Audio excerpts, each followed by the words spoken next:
Now to this weekend's sports, the Timbers in fourth place after beating the Seattle Sounders yesterday. They're on a roll, too. They've won 4 in a row. Now, the game yesterday at Providence Park came down to the 87th minute. Sebastian Blanco had the only goal of the mask. You see him here. He puts on a Chucky mask. Well, that's the nickname he picked up while playing in Argentina because he's small and fearless. Well, the crowd went crazy. Timbers win this one 1-0. Proud of how the guys continue to battle, how the guys continue to be disciplined, how they work so hard through the entire match, and how they found a way at the end to be able to get the result that we wanted. But it took a lot of discipline, and it was great.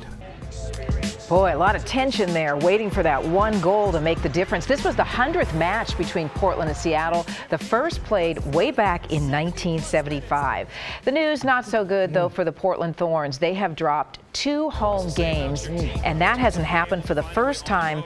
Well, it hasn't happened since 2014. Following a 2-1 defeat against the Orlando Pride, Portland is winless in its last 5 matches, the longest streak without a win since 2015. They'll try to get back on track when they visit the Washington Spirit this Saturday.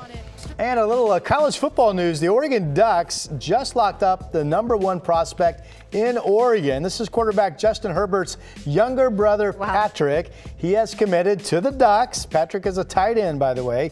He sent out this tweet yesterday saying, "Hoping Eugene isn't tired of the Herberts. I'm going to be around for a few more years." That's cute. He posted a photo in the Oregon jersey there, along with a photo with head coach Mario Cristobal. He chose Oregon, by the way, over offers from California, Florida, Nebraska, Oregon State, and even Penn State. He's the Ducks' 7th commitment in the class of 2019.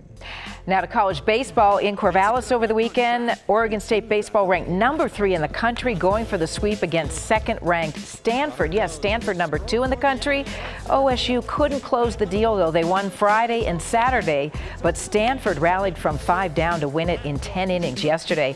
Straight out of Westland, Will Matheson knocked in the game-winning runs. Stanford avoided the sweep, winning 9-4. That was yesterday. So a really great weekend of college baseball there in Corvallis. And the Beavers, incidentally, have 2 non-conference games both today and tomorrow. It sounds like the Pac-12 in general is the baseball conference right now. Yeah. Come down to, well, Oregon State will have an important one against UCLA in a couple weeks, so that'll really help determine where things Who are you picking in that game, Kathy? Stanford's pretty good. I will give them that. Yeah, made for a great weekend of baseball. We'll be back in just a few minutes.